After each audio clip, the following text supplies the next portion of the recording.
तनख्वाह मिलना बड़ा ज़रूरी है। अगर तनख्वाह वक्त पे नहीं मिलती तो वो जो एंथुजियाज़म काम करने का होता है, वो जो एंथुजियाज़म लड़ाई लड़ने का होता है, वो एंथुजियाज़म ख़त्म हो जाता है। पाकिस्तान के एक समय के विकेट कीपर राशिद लतीफ़ ने पाकिस्तान के निजी एक टेलीविज़न चैनल से बातचीत करते हुए ये कहा है कि पाकिस्तान की क्रिकेट टीम जो आजकल भारत में है और वर्ल्ड कप खेल रही है, इस क्रिकेट टीम में खेलने वाले खिलाड़ियों को पिछले 5 महीने से तनख्वाह ही नहीं मिली है। और पाकिस्तान टीम के captain Babar Azam Pakistan cricket board के चेयरमैन को ढूंढ रहे हैं कि जनाब तनख्वाह तो डालिए इनके खातों में, तनख्वाह खातों में आएगी, इन्हें थोड़ा ऑक्सीजन मिलेगा, इन्हें ग्लूकोज मिलेगा तो ये खेलेंगे भी अच्छा। लेकिन तनख्वाह इन्हें नहीं मिल रही है, तनख्वाह न मिलने के चलते इनका एंथुजियाज्म नहीं है, ये खेल नहीं पा रहे हैं। बात भी सही है, मानसिक तौर पर तो आप परेशान रहेंगे। खासतौर पर जिन क्रिकेटरों के परिवार हैं, परिवार के लोग तो पूछ रहे होंगे तनख्वाह क्यों नहीं आई आपकी, कब आएगी आपकी तनख्वाह। और ये वही पाकिस्तान क्रिकेट बोर्ड है जो पिछले दिनों चिल्ला रहा था, चीख रहा था, शोर मचा रहा था, कह रहा था कि हमारे पास इतने पैसे हैं कि पूछिए मत, हमारी क्रिकेट टीम के प्लेयरों का हम खास तौर पर ख्याल रखते हैं, हम ये इंश्योर करते हैं कि हमारी टीम में खेलने वाले जितने भी खिलाड़ी हैं उन खिलाड़ियों को वक्त पर तनख्वाह मिले। लेकिन अब राशिद लतीफ का यह कहना कि तनख्वाह नहीं मिल रही है, यह साफ तौर पर दर्शाता है कि पाकिस्तान के क्रिकेट बोर्ड के हालात खराब हैं। यही कारण है कि आपने देखा होगा, इतिहास को भी अगर आप पलट के देखेंगे कि पाकिस्तान की क्रिकेट टीम में खेलने वाले कई खिलाड़ी बेटिंग यानी जुआ खेलने के चक्कर में कई खिलाड़ी पकड़े गए, कई खिलाड़ी बाल टेम्परिंग के चक्कर में पकड़े गए। क्यों पकड़े गए? कारण यही कि बोर्ड के पास पैसा नहीं, और पैसा कमाने का दूसरा रास्ता क्या है? पैसा कमाने का दूसरा रास्ता यह है, या तो आप बैटिंग कर लीजिए, बैटिंग कर लीजिए, यानी आप ये कहिए कि चलिए यार आज के मैच में मैं अच्छी बॉलिंग नहीं कराऊंगा, इतने बॉल मैं मारूंगा और ये मैं करूंगा और इस तरीके से होगा, इतने पैसे आप मुझे उसके दे दीजिएगा। ये आप जानते हैं क्रिकेट में मैच फिक्सिंग भी होती है, और मैच फिक्सिंग के आरोप में भी पाकिस्तान के कई खिलाड़ी जो है उन्हें क्रिकेट फील्ड से बाहर हो जाना पड़ा। और पाकिस्तान के क्रिकेट की एक और चीज जो पाकिस्तान के क्रिकेट के लिए को लेकर बहुत मशहूर है, वो ये है कि पाकिस्तान की क्रिकेट टीम में खेलने वाला बड़े से बड़ा खिलाड़ी टीम में आता तो गाजे बाजे के साथ है, लेकिन जब टीम से बाहर निकलने की बारी आती है तो जलील करके उसे टीम से बाहर फेंक दिया जाता है। एक भी खिलाड़ी पाकिस्तान की क्रिकेट टीम में बड़े शानदार तरीके से, या यूं कहिए कि बड़े गाजे बाजे के साथ उसकी रिटायरमेंट हुई हो। अगर आप रिटायरमेंट को लेकर ही बात करेंगे तो शायद सिवाय इमरान खान के, जो आजकल कारागार में हैं और जिनको लेकर यह भी खबर आ रही है कि फांसी की सजा उनको दी जा सकती है, उनके अलावा कोई क्रिकेटर ऐसा नहीं रहा जिस क्रिकेटर की एंट्री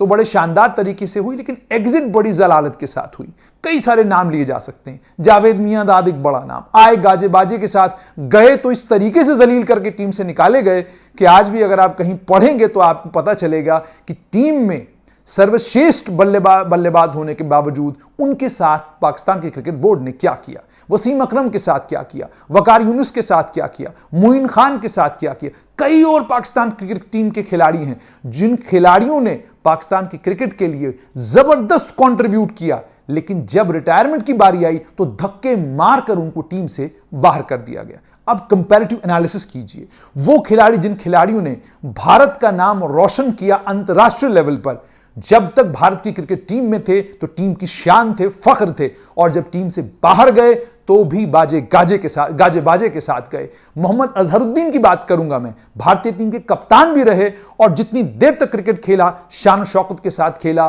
टीम ने भी उन्हें प्रेम दिया, देश ने भी उन्हें प्रेम दिया, और जब वो रिटायर हुए उनकी रिटायरमेंट भी बड़े इमोशनल तरीके से हुए। सचिन तेंदुलकर, मनोज प्रभाकर, कई ऐसे नाम, सचिन का हालांकि कभी भी नाम कंट्रोवर्सी में नहीं रहा, लेकिन मनोज प्रभाकर का नाम कंट्रोवर्शियल था, अन्य कई और क्रिकेटर्स का नाम कंट्रोवर्शियल था, लेकिन उनके क्रिकेटिंग कैरियर्स भी बहुत अच्छे रहे, और जब क्रिकेटिंग कैरियर उनका खत्म हुआ उसके बाद भी देश ने उनको प्रेम दिया। चेतन शर्मा बहुत बेहतरीन बॉलर थे, बड़े कमाल की बॉलिंग कराया करते थे।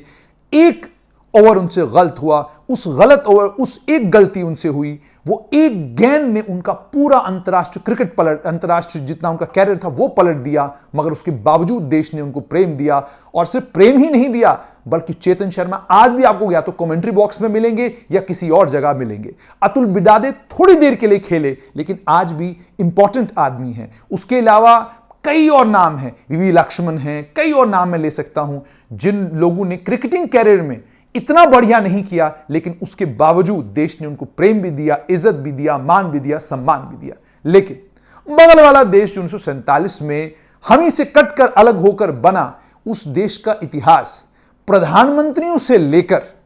क्रिकेटरों तक और क्रिकेटरों से लेकर साइंटिस्टों तक एक जैसा ही है। यानी आप देश के लिए कुछ भी करें, होना आपको जलील ही है। आप ए.के. खान को देखें, उन्होंने पाकिस्तान के लिए एटॉमिक बॉम्ब बनाया और बाद में वो पाकिस्तान की सड़कों के ऊपर बैठकर मीडिया वालों को इंटरव्यू देते नजर आए। और उसका मुकाबला कीजिए एपीजे अब्दुल कलाम के साथ, हमारे देश की शान, हमारे देश का गौरव। एपीजे अब्दुल कलाम, जिन्हें मिसाइल मैन ऑफ इंडिया कहा जाता है, जिन्होंने इस देश को माफ कीजिएगा न्यूक्लियर बॉम्ब दिया, देश के राष्ट्रपति बने और राष्ट्रपति बनकर उन्होंने देश का मान सम्मान बढ़ाया और देश ने भी उनको सम्मान और प्रेम दिया। और आज दिल्ली की सड़कों पर जब नाम बदलने की बारी आई तो एपीजे अब्दुल कलाम रोड आपको दिल्ली में जरूर मिलती है और आज भी गर्व और सम्मान के साथ देश उनका नाम लेता है। तो साफ तौर पर बात यह कि आप देश तो अलग बना सकते हैं, आप कट के अलग होकर एक नया मुल्क तो बना सकते हैं, लेकिन सभ्यता कहां से लाएंगे?